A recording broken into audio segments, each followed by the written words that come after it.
Cumprimentaram ainda os irmãos que possam cumprimentar. Irmãos, vamos abrir nossas Bíblias nós ainda estamos na parte da introdução de Gálatas. Eu creio que hoje a gente termina esse panorama, que a gente deu essa caminhada muito boa. Gálatas 5, a gente vai ler do 1 até o 13, do capítulo 1 até o 15. Gálatas 5, do 1 ao 15. Eu vou ler os ímpares e gostaria que a amada igreja lesse os pares. A carta aos Gálatas, ela gira em torno desse capítulo aqui, o tema dela, que é a liberdade cristã. Nas quartas-feiras nós estamos fazendo a exposição da Epístola aos Gálatas e estamos só na introdução. Gálatas 5, do 1 ao 15, eu vou ler os ímpares e gostaria que a amada igreja lesse os pares, como é de costume. O tema aqui na minha está: a liberdade cristã. Para a liberdade foi que Cristo nos libertou, por isso permaneçam firmes e não se submetam de novo ao jugo de escravidão.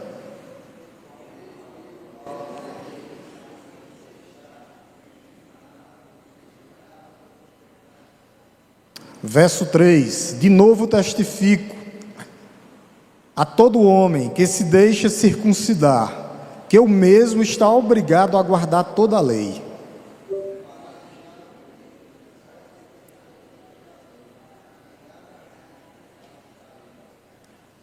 Porque nós, pelo Espírito, aguardamos a esperança da justiça que provém da fé.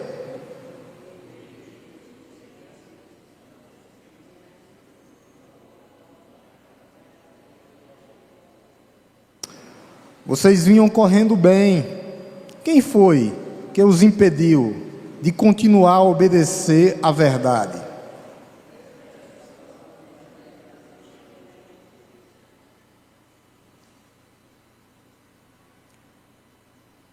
Um pouco de fermento leveda toda a massa.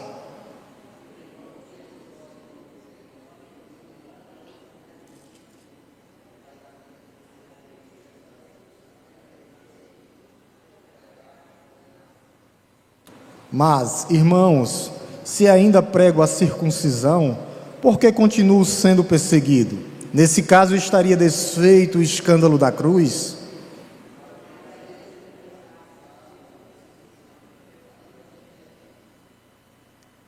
Porque vocês, irmãos, foram chamados à liberdade, mas não usem a liberdade para dar ocasião à carne. Pelo contrário, sejam servos uns dos outros pelo amor.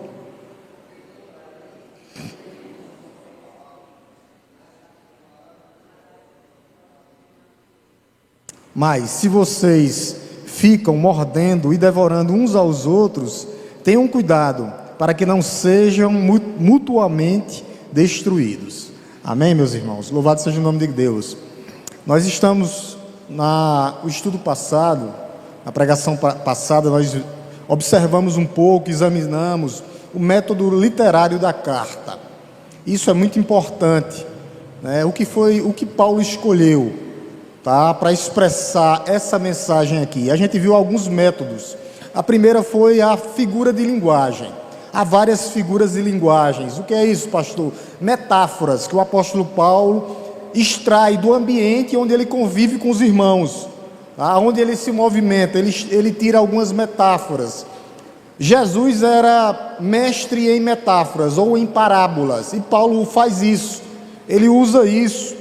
E a intenção de Paulo é inculcar na cabeça dos crentes essas metáforas ou essas parábolas, para que a gente possa entender. A gente leu algumas delas, eu vou só repetir, a gente não vai para o texto hoje, para que a gente possa terminar hoje e ver esse fundamento. Hoje nós vamos ver o fundamento dessa carta, mas as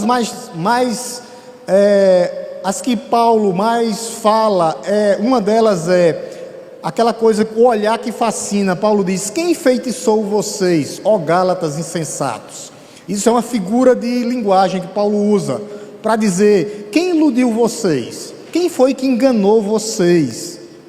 Por que é que vocês já estão iludidos com essas doutrinas que esses falsos mestres trouxeram para dentro da igreja?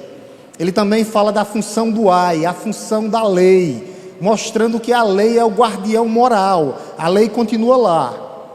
Se pecar, ela está lá, ela ainda é o guardião moral, a lei. Então aqui essa carta não é uma luta contra lei e carne, ou lei e graça, ou graça e lei, não. A lei continua lá, tanto que Jesus Cristo, ele cumpriu a lei, e o que foi que ele fez novamente? Toma a lei, vocês vão receber a lei. Qual a lei hoje? A lei moral, ela está lá, os 10 mandamentos. Jesus cumprindo o sábado, e hoje nós temos o dia do Senhor. Então, ele fala sobre essa figura de linguagem da lei, ele fala da ilustração do parto também, né? Que ele diz, eu estou gerando vocês. Era como se fosse uma mulher em trabalho de parto. Paulo estava gerando seus filhos na fé. Então não é que Paulo estava tendo um parto, não. Era que Paulo estava gerando seus filhos na fé. Então o que é que acontece? Existe essa figura para que nós possamos pensar, para que esses Gálatas, eles não mudassem tão rápido de doutrina. Eram os primeiros filhos na fé, os filhos na fé do apóstolo Paulo. Ele fala também do fermento, né, que um pouco de fermento leveda toda a massa, nós lemos aqui, né? E o fermento é o quê? Aquilo, a mesma coisa que Jesus falou, é a hipocrisia dos falsos profetas, ou dos legalistas, onde eles querem que incluir alguma coisa para a salvação, é a graça mais alguma coisa, então isso é hipocrisia, e era isso que os fariseus faziam. O que era que eles faziam naquela época? Eles colocavam cargas nos irmãos que eles mesmos não podiam levar. Então eles eram hipócritas, e Jesus, ele censura os fariseus. Havia um embate direto, Jesus entrava no embate mesmo com os falsos profetas, com esses homens que eram legalistas. Eles queriam que eles cumprissem toda a lei cerimoniais, e eles não faziam nada disso. Ele fala aqui também do escândalo da cruz, a gente leu aqui também, né? Para a gente não tirar o efeito da cruz de Cristo, o que ele fez por nós. Quando nós olhamos para a cruz de Cristo, o que Cristo fez por nós na cruz do Calvário, o sacrifício de Cristo substitutivo, ele é suficiente para a sua igreja. A igreja não precisa incluir nada, nem um fato novo. O canon já foi fechado. Então nós não precisamos incluir experiências novas para a salvação, nem movimentos novos que aparecem para tentar. A gente pode levar o quê? O que é que a gente pode fazer hoje como igreja? Usar estratégias, mas o modelo é o mesmo. O modelo que Jesus usou, o modelo que os apóstolos usaram, o modelo que a igreja primitiva, os pais da igreja usaram, e a igreja batista usa hoje também, que é o quê? A cruz de Cristo. Nós não podemos tirar. Por quê? Porque para muitos é escândalo, mas para nós que somos filhos de Deus é poder de Deus, para a salvação de todo aquele que nele crê. A gente leu também aqui da violência, né?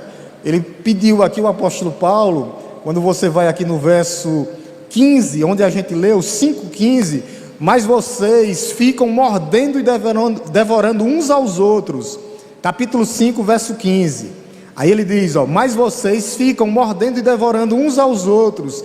Tenham cuidado para que não sejam mutuamente destruídos. Uma igreja que vive em contendas, em brigas, ela pode ser destruída. O que é que Jesus disse? Eu tenho o candeeiro, os candeeiros na mão. Então, se Jesus quiser tirar uma igreja de lugar e mudar, ele tira. Ele é Deus. Tanto que as maiorias das igrejas da Ásia Menor, quase nenhuma não existe mais. Nenhuma existe mais. Às vezes nem a cidade. Então o que é que Deus faz? Tira o candeeiro daqui e leva para ali. E o que é que a gente tem que ter cuidado? Cuidado com as brigas e as contendas dentro da igreja. Nós somos diferentes, cada pessoa tem uma digital, cada pessoa tem um globo ocular diferente, mas todas as nossas diferenças acabam em Cristo. Nós temos que amar uns aos outros. A marca da igreja é o amor. O apóstolo Paulo falou lá em 1 Coríntios 13, entre a fé, a esperança e o amor, restaurar o amor. E o amor, por quê? Porque quando nós chegarmos no céu, não precisamos mais de fé, já estamos na frente de Cristo, nem de esperança, porque já chegamos, mas o amor lá vai continuar. Então nós temos que ter o máximo cuidado com isso. As diferenças de uma igreja, ela termina ou acabam em Cristo, tá? É isso que a gente tem que ter cuidado. Então nós não podemos ficar devorando uns aos outros. É isso que o apóstolo Paulo está dizendo aqui. Ele fala em figura de linguagem também a questão dos frutos do Espírito, né? Que nós temos que nos abastecer com os frutos do Espírito. Ele vai falar nessa carta também. E nessa carta também ele vai falar uma coisa muito importante para a igreja. Isso aqui eu quero ler com a igreja, que é o quê? Que é, nós colhemos o que nós plantamos, a lei da semeadura. Está plantando, vai colher. Eu sempre me lembro de pastor Hélio, né? Ele diz, quem planta espinho não vai colher manga. Ele tinha esse dizer. Eu até falei no estudo passado. Então, plantou espinho, vai colher espinho. Plantou manga, vai colher manga. Abra bem aí sua Bíblia aí, no capítulo 6, verso 7. A lei da semeadura. Capítulo 6, verso 7. Olha o que é que ele diz. Ele diz assim, não se engane, de Deus não se zomba, pois aquilo que a pessoa semear, isto também colherá. Olha o verso 8, só para a gente continuar. O que é que ele diz? Quem semeia para a sua própria carne, da carne colherá o quê? Corrupção. Mas quem semeia para o Espírito, o Espírito Santo, os frutos do Espírito, é muito interessante isso, do Espírito colherá a vida eterna. Nós temos que viver pelos frutos do Espírito. O que é que ele está dizendo aqui? Quem está plantando para os seus desejos, para as suas paixões, para as suas concupiscências da carne, vai colher para a carne. Paulo ele dá um aviso aqui para a igreja. Eu vou ler o 9 também, porque é muito interessante. O 9 e o 10, olha o que é que ele diz. E não cansemos de fazer o bem, porque no tempo certo fazemos a colheita, se não desanimarmos. Fazer o bem. Como é que eu faço bem hoje? Fazendo doações, sendo uma igreja que faz doações e que faz assistência social também, mas o principal é a pregação da palavra de Deus. Pessoas têm que serem resgatadas. Como é que eu não me canso de fazer o bem? Pregando a palavra de Deus. Verso 10, para a gente fechar aqui, o capítulo 6. Por isso, enquanto tivermos oportunidade, olha o que Paulo está dizendo. Quando tiver uma oportunidade, o irmão chegou aqui, está conversando com outro irmão, em qualquer ambiente onde você estiver, estudante no ambiente escolar, quem é trabalhador no seu ambiente de trabalho, quem é dono de empresa no seu ambiente também. Quando tiver oportunidade, façamos o bem a todos. Aí ele vai dizer, mas a quem? Mas a principalmente os da família da fé. Então começa pelos da família da fé. A gente viu isso aí, tá?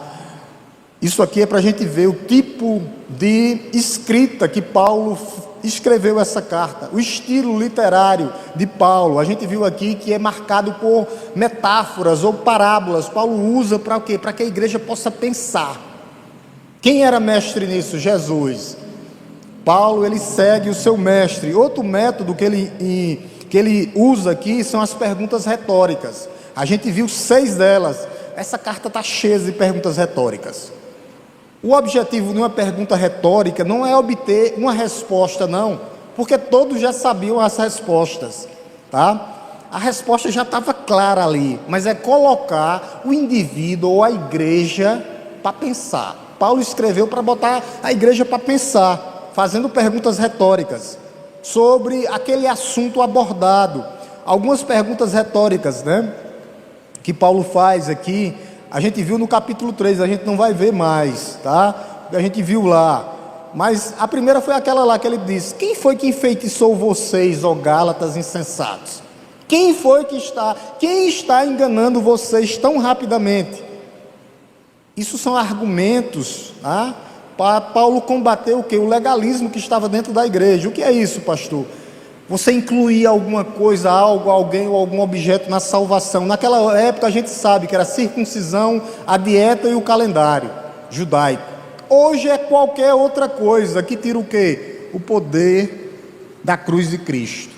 Quando você tira Cristo do centro, tá? O problema não era a circuncisão, nunca foi. Existem judeus hoje messiânicos, que eles fazem a circuncisão ainda hoje, não tem problema nenhum. Isso é uma questão local, de cada localidade. O problema era, aqui na época, a graça mais a circuncisão. Isso é igual a quê? A heresia. Graça mais o sábado que salva. Isso é o que? Heresia. Você tira o poder da suficiência da cruz de Cristo, da suficiência de Cristo, o que Cristo fez por nós na cruz do Calvário. E nós não podemos tirar o poder.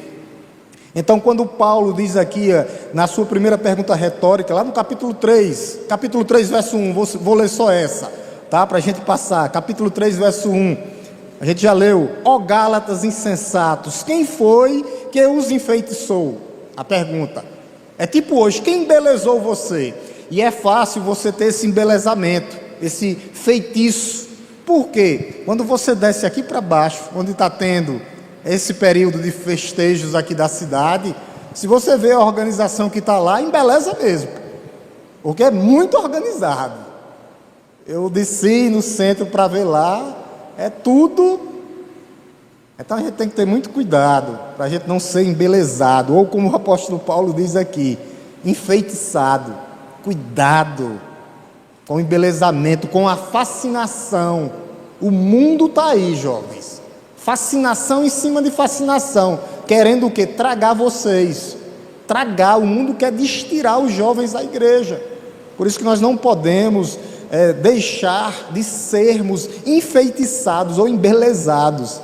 É interessante isso, embelezado, fascinado com as tentações, com aquilo que estão oferecendo para a igreja. Ele vai falar também, tá? Ele diz: não foi diante dos olhos de vocês que Cristo foi crucificado? Quando Paulo diz isso aqui no capítulo 3, o que é que Paulo está dizendo? Vocês já estão querendo voltar atrás, estão querendo voltar para o judaísmo novamente, incluir a lei? Não, é a crucificação de Cristo. Aqui é o valor supremo, substitutivo de Cristo na cruz do Calvário, nos substituindo. Aqui é o sacrifício vicário de Cristo. Aqui é o sacrifício substitutivo, a cruz de Cristo. Ele nos substituindo, os nossos pecados. É como se Paulo está dizendo: vocês estão querendo mudar, voltar. Foi diante de vocês. Vocês ouviram falar, quando ele foi levantado naquele madeiro maldito por causa dos nossos pecados. Aí Paulo faz outra pergunta retórica. Aí também no capítulo 3 ele vai dizer assim: quem foi? Vocês receberam o Espírito pelas obras da lei ou pela pregação da fé? Isso está no capítulo 2, tá? No verso 2, capítulo 3, verso 2. Ele diz: ô gente, como é que vocês recebem o Espírito Santo de Deus? Pelas obras da lei? Foi pelas obras? Pelas obras cerimoniais lá, a oferenda de cereais, a matança de animais, o lavar das mãos? Foi isso? Ou foi a pregação da fé através de Jesus Cristo? Eu vou pedir a Diego para colocar aqui, que eu sempre gosto desse texto. Esse texto é o que nos mostra como nós somos selados. Diego, coloca Efésios 1,13, por favor. 1,13. 1,12 e 13. 1,12 e 13. Eu nem coloquei aqui na minha... Bota o 12, por favor, Diego, primeiro. Olha o que é que ele diz aqui, ó.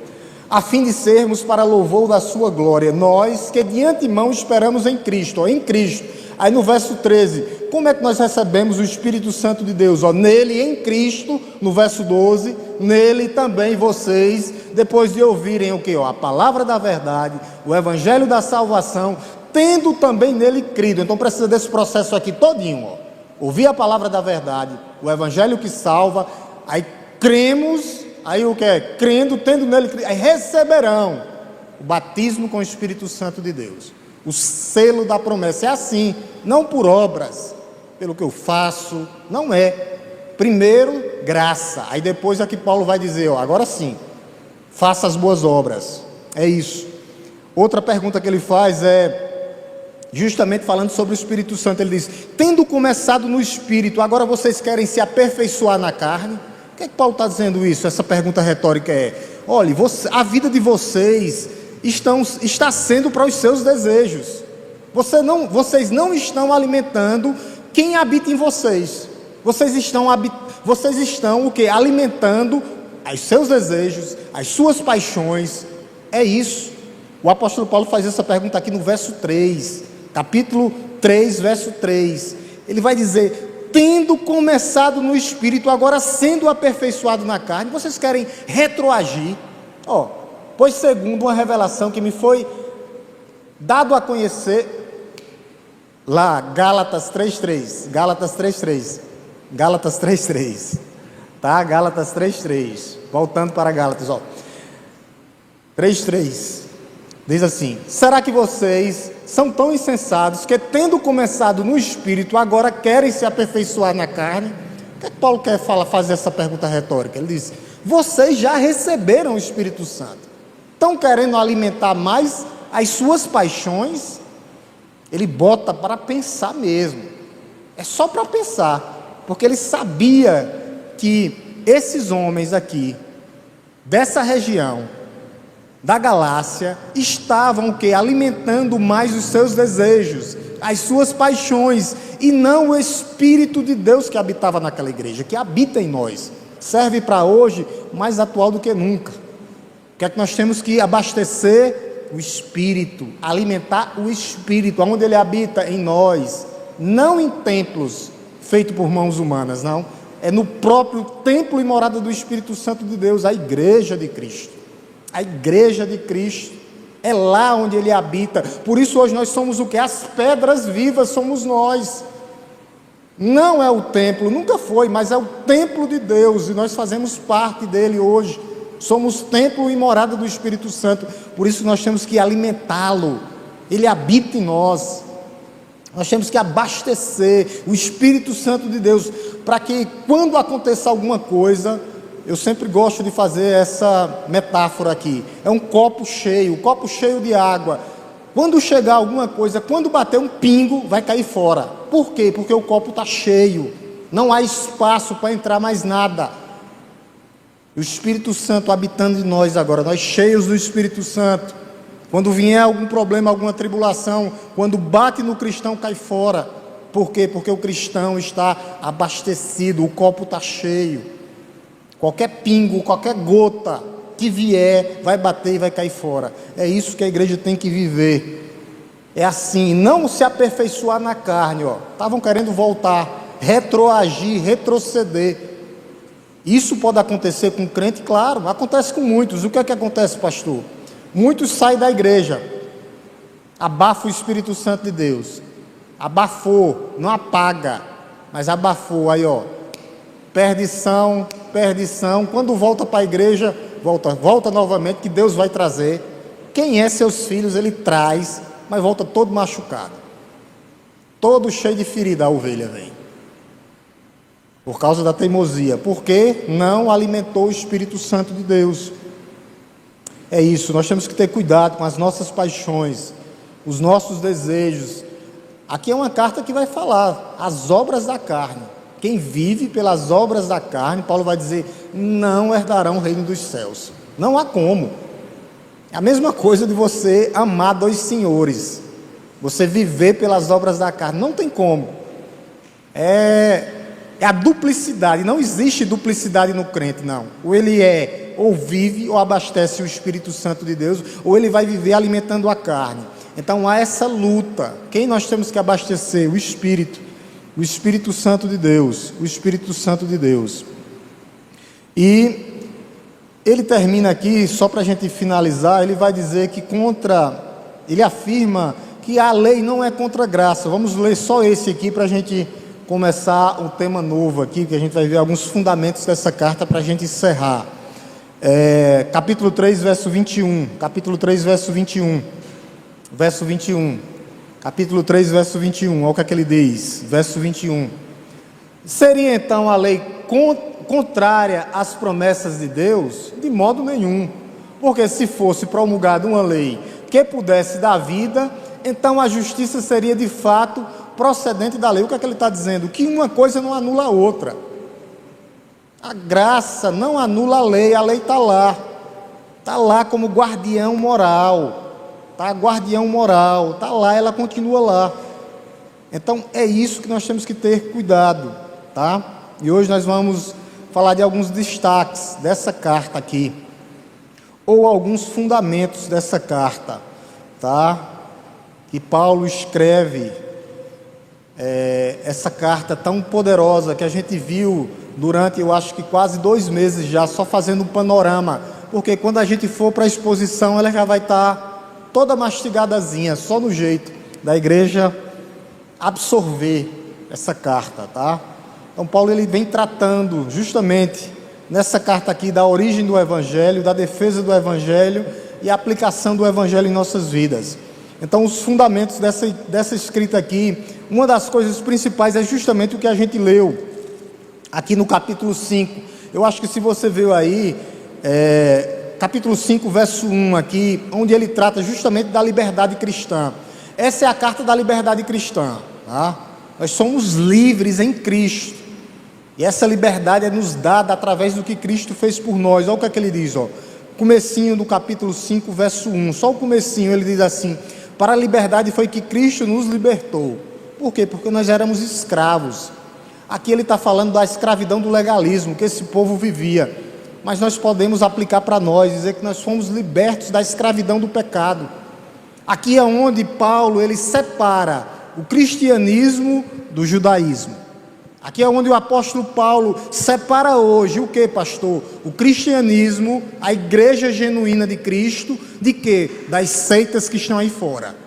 É aqui a peneira de Deus, livres. Nós não podemos incluir, nem tirar nada disso aqui. O problema dessa igreja aqui, dessa região, que era uma região, não era só uma igreja, era a região, provavelmente, como a gente viu, a região da Galácia do Sul.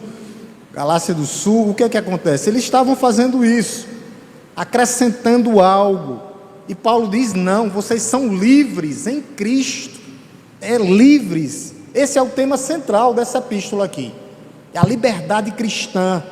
A liberdade de quê, pastor? Da escravidão do legalismo. Era assim que os fariseus viviam, eles eram escravizados, viviam escravizados, e queriam escravizar outros, mas Cristo nos livra completamente. Então, a consequência natural desse livramento é trazer o que para o seu povo? A salvação. É para adquirir a salvação, para inculcar na vida do crente que nós somos livres pela graça, livres da condenação do legalismo e livre também da condenação do pecado. Por quê, pastor? Porque a lei ela vai impor o quê? Uma condenação. Porque ninguém conseguiria cumprir totalmente a lei, era impossível.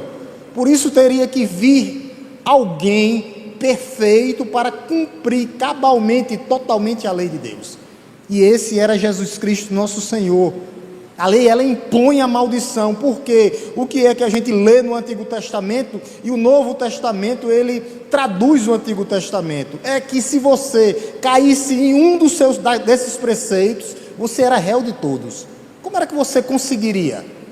Teria que haver expiação de pecado todo ano. Agora não, a gente viu na carta aos Hebreus, que foi um só sacrifício que Cristo fez por nós. O sacrifício já foi feito. O que Ele quer das nossas vidas agora é que nós sejamos santos. O que agrada a Deus é essa separação do mundo, do pecado, da nossa carne, das influências do inimigo da nossa alma. É isso que Ele quer de nós. Então a lei, ela impõe o que é a maldição. Vamos ver isso aí, capítulo 3, verso 10 a 14. Ela traz isso. Então é dessa liberdade aqui que Paulo está falando, do 10 até o 14, eu vou ler, os irmãos acompanhem, tá? O que é que ele diz, o apóstolo Paulo? Pois todos os que são das obras da lei estão debaixo da maldição. Quem vive por a lei está debaixo da maldição. Aí ele vai dizer, porque está escrito, maldito todo aquele que não permanece em todas as coisas escritas desse livro. Por isso que a lei ela vai dizer, se cair em um, réu de todos. Aqui, claro, ele traduz aqui. Em todas, você tinha que cumprir tudo. É impossível, somente Cristo poderia. para praticá-las. Aí Paulo termina, ó, teria que cumprir tudo que está aqui, tudo. Aí era perfeccionismo, e não existe isso. Somente o perfeito poderia cumprir. O estado do homem aqui ainda é de imperfeição. Fomos salvos, justificados, estamos sendo santificados e seremos glorificados. É o processo. A salvação é um ato e um processo. Prossigamos, Paulo vai dizer, processo de santidade. Prossigamos, não que alcançamos a perfeição, mas prossigo para alcançar. O apóstolo Paulo, a igreja vive assim. Verso 11, Diego, até o 14, verso 11, é o que aqui diz. É evidente que pela lei ninguém é justificado diante de Deus. Ninguém. Aqui é um prato cheio para quem gosta, né? Eu amo esse texto. Porque o justo viverá pela fé. É assim. Não tem como. Era aquela promessa lá, Abraão, ó. Quando Abraão creu e a ele foi imputada a justiça. A promessa sempre foi pela fé. Nunca é pelas obras da lei. Nunca é pelas obras. Porque ninguém consegue cumprir. Verso 12, Diego. Ora, a lei não procede de fé. Claro que não. Mas aquele que observa os seus preceitos, por eles viverá. A mesma coisa que ele tinha falado aqui no verso 10. Ó. Tem que cumprir tudinho. É só isso. Aí eles querem distorcer. Eu fico observando alguns pastores, quando lê isso aqui, aí eles distorcem o versículo, não pegam o contexto. É só ver o que diz no verso 10, a mesma coisa do verso 12. Mesma coisa. O que Paulo está dizendo aqui, ó. Quer viver por ela, guarde toda ela. Só isso. Essa é a tradução para esse versículo. Verso 13, Diego. Cristo nos resgatou da maldição da lei, porque a lei está lá. Certamente morrerá se viver através dela, fazendo-se ele próprio maldito em nosso lugar, porque está escrito: maldito todo aquele que for pendurado do madeiro. O que é que ele está falando? Ele nos substituiu na cruz do Calvário, foi lá, nos substituiu completamente naquele madeiro maldito. Cristo nos resgatou da maldição, e Ele levou sobre si os nossos pecados, pelas suas pisaduras fomos sarados. É isso, não é por obras. Verso 14 para a gente encerrar, digo. Para que a bênção, ó, de Abraão, que eu tinha falado, chegasse aos gentios em Cristo Jesus, a fim de que recebêssemos pela fé o Espírito prometido. A gente leu lá há pouco tempo Efésios. Tendo nele também crido, receberão o penhor, o selo do Espírito Santo de Deus. É assim, tá? O que é que acontece, gente? O pecado ou o legalismo, ele escraviza todas as nossas noções elementares, os nossos sentidos, a nossa lógica, o nosso raciocínio. Só que Cristo, ele quebra tudo isso. A cruz de Cristo, ele nos liberta de toda insensatez e nos torna o quê? Livres. Livres de quê? Do legalismo, de querer incluir algo na salvação, ou eu querer fazer algo na força do meu braço. Não adianta, que assim a gente não chega. Olha o que é que ele diz aqui, coloque bem aí, Diego, capítulo 4, do 8 ao 11, falando ainda sobre a lei, só para a gente deixar bem amarradinho aqui, tá? Mas no passado, quando não conhecia a Deus, vocês eram escravos, ó, de deuses, falsos deuses, aqui é Dzinho com D minúsculo, que por causa da natureza não são deuses, falsos deuses, uma criação. Verso 9, Diego, até o 11, olha o que ele diz.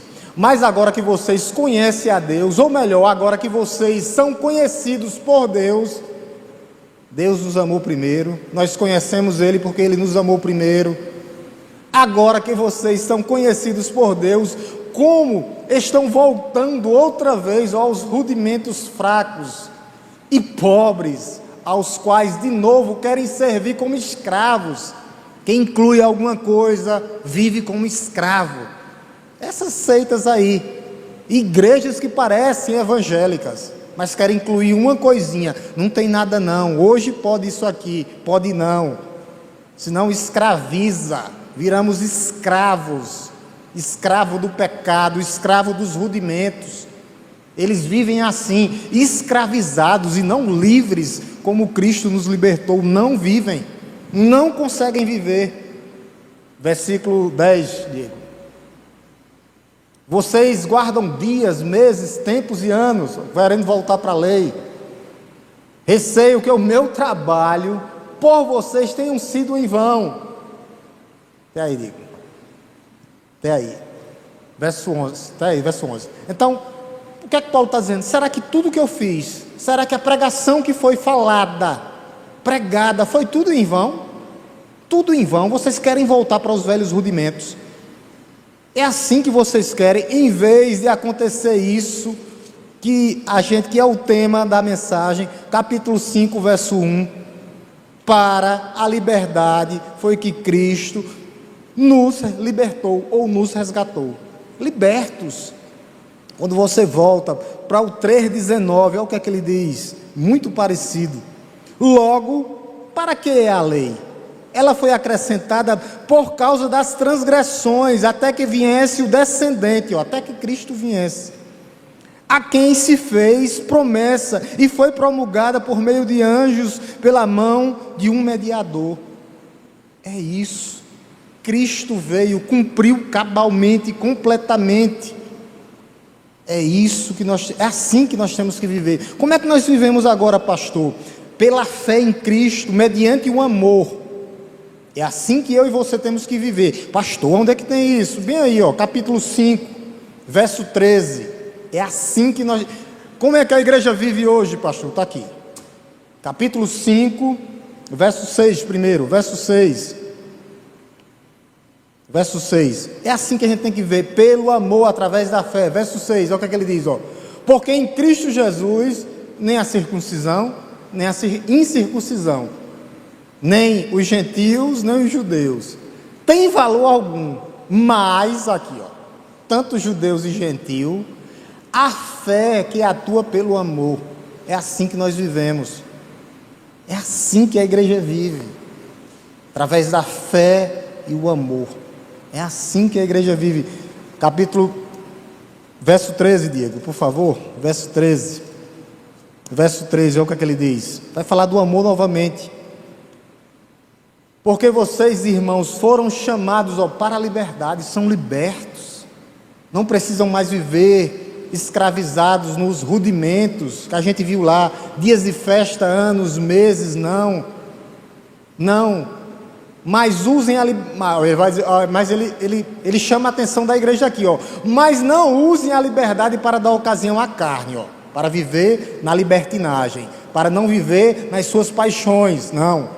Pelo contrário, ele vai dizer como é que a gente tem que viver, Pelo contrário, sejam servos uns dos outros pelo amor. É assim que a igreja tem que viver. A liberdade consiste na capacidade de amar o nosso irmão. Amar o nosso irmão em Cristo.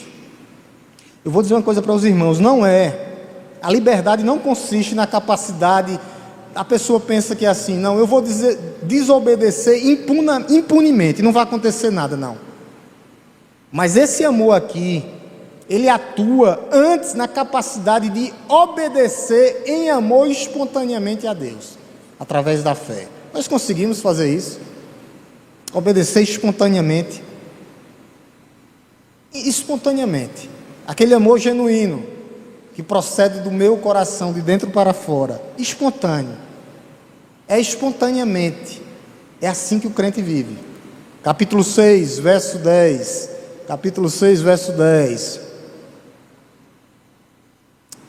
a gente já viu isso hoje, vamos repetir. Por isso, enquanto tivermos oportunidade, façamos o bem a todos, mas principalmente aos da família da fé.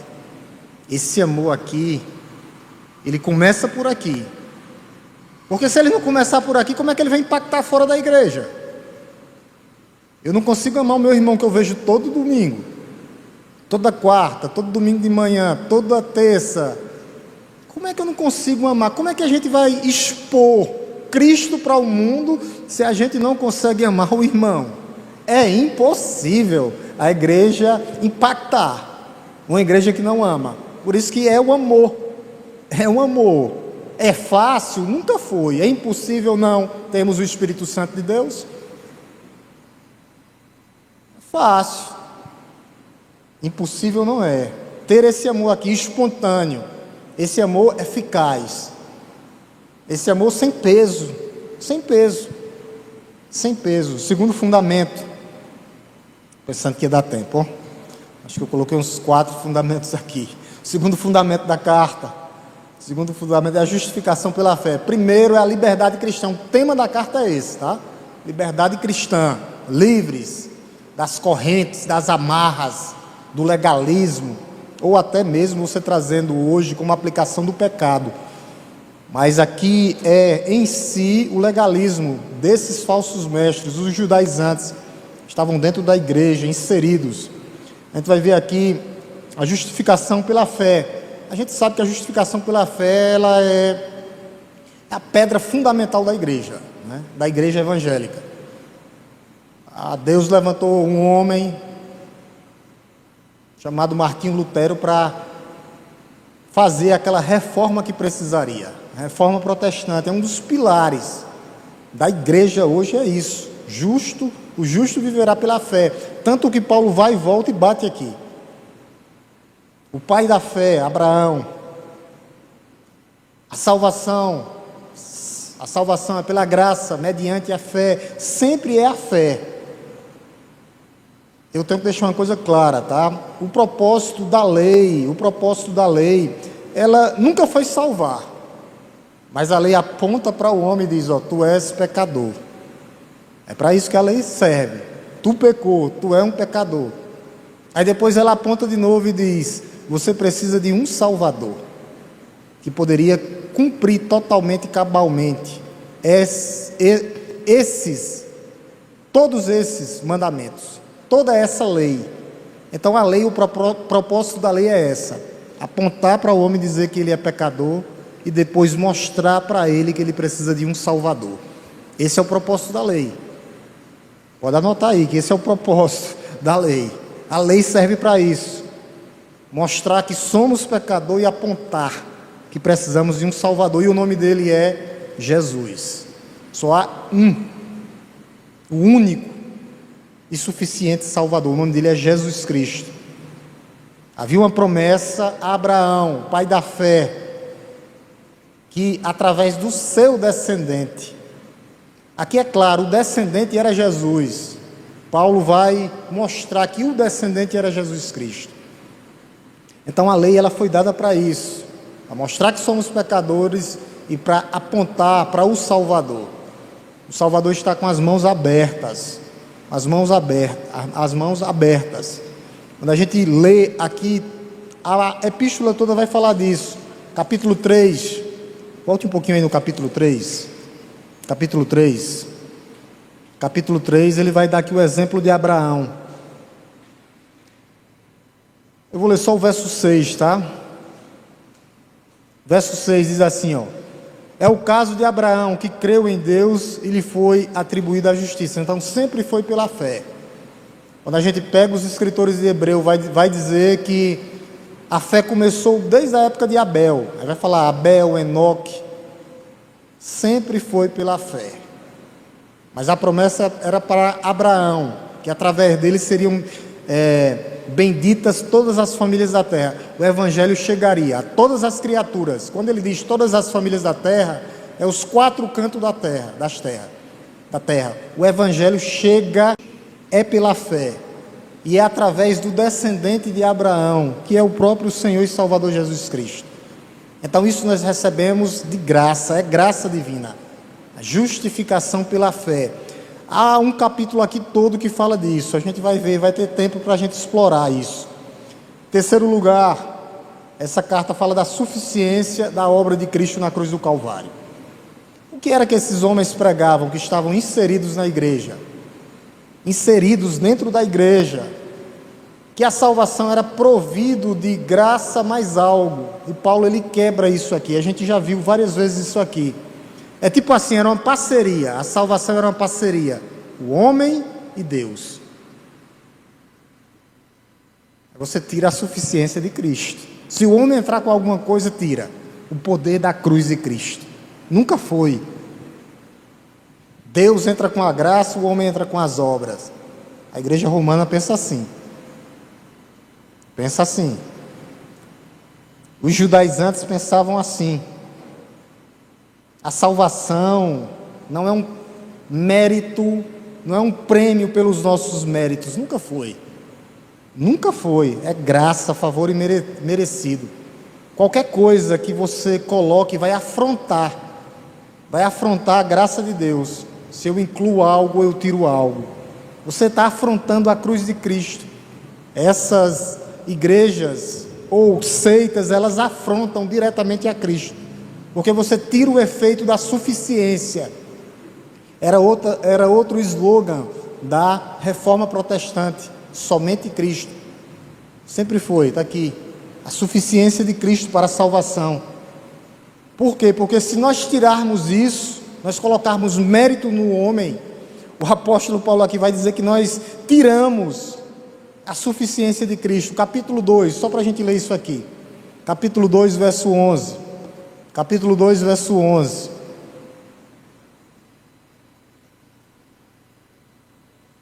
Capítulo 2, verso 21. Perdoe. Capítulo 2, verso 21. 21, está aqui, ó.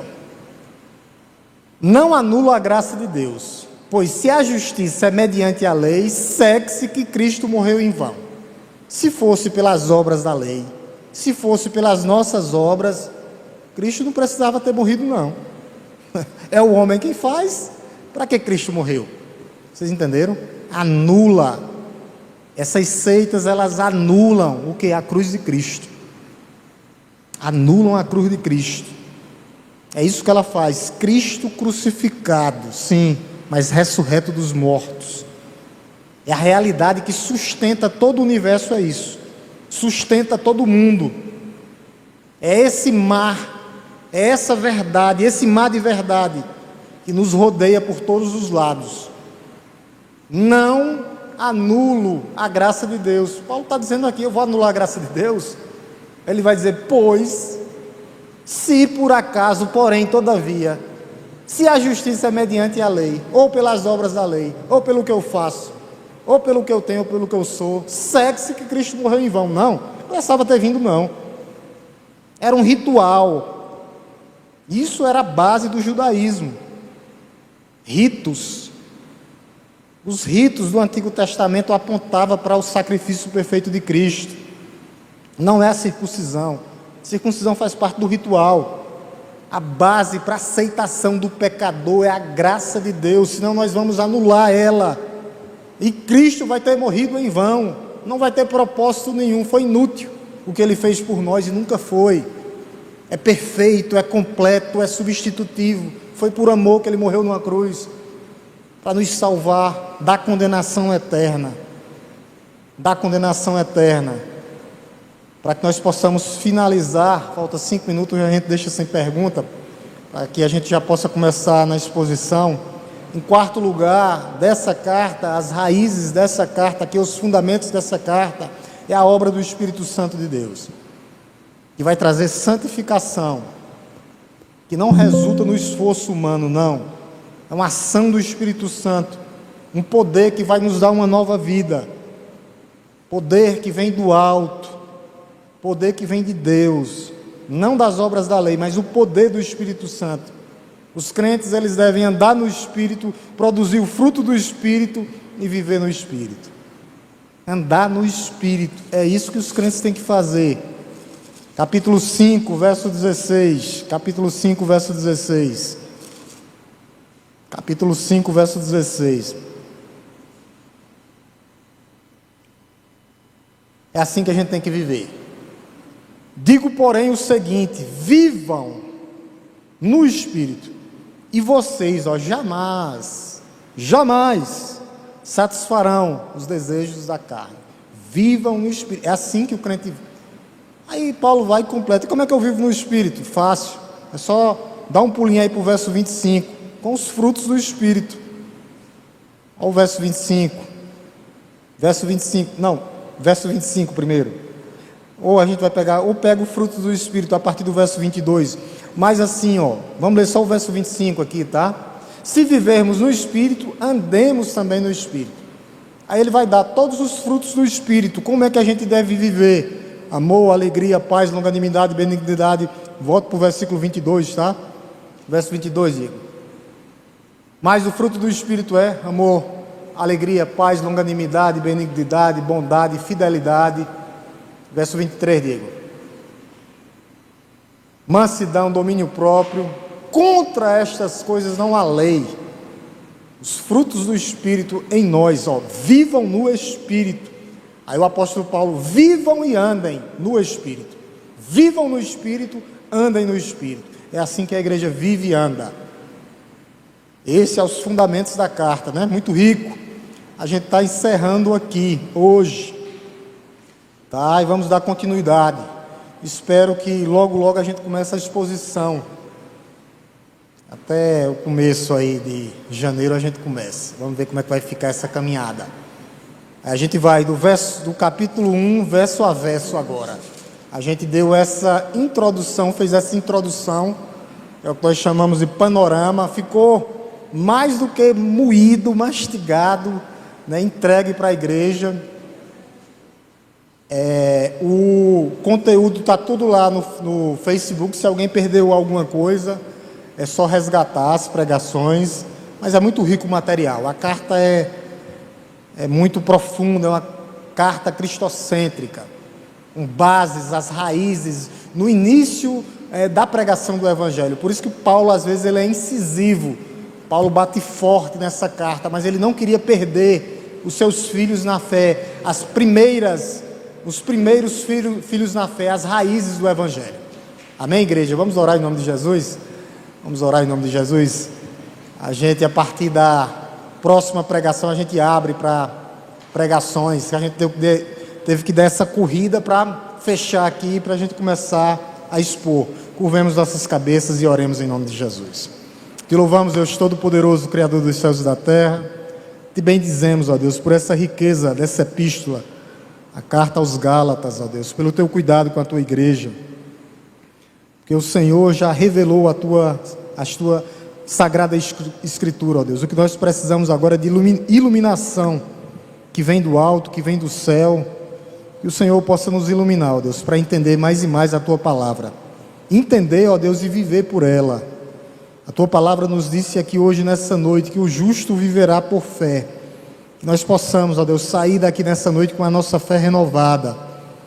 Ó Deus, que o Senhor continue trabalhando na vida da tua igreja, cada irmão particularmente, ó Deus, para que nós possamos continuar dando frutos, continuar, ó Deus, nos abastecendo com os frutos do Espírito: amor, paz, alegria, benignidade, paciência, mansidão, domínio próprio.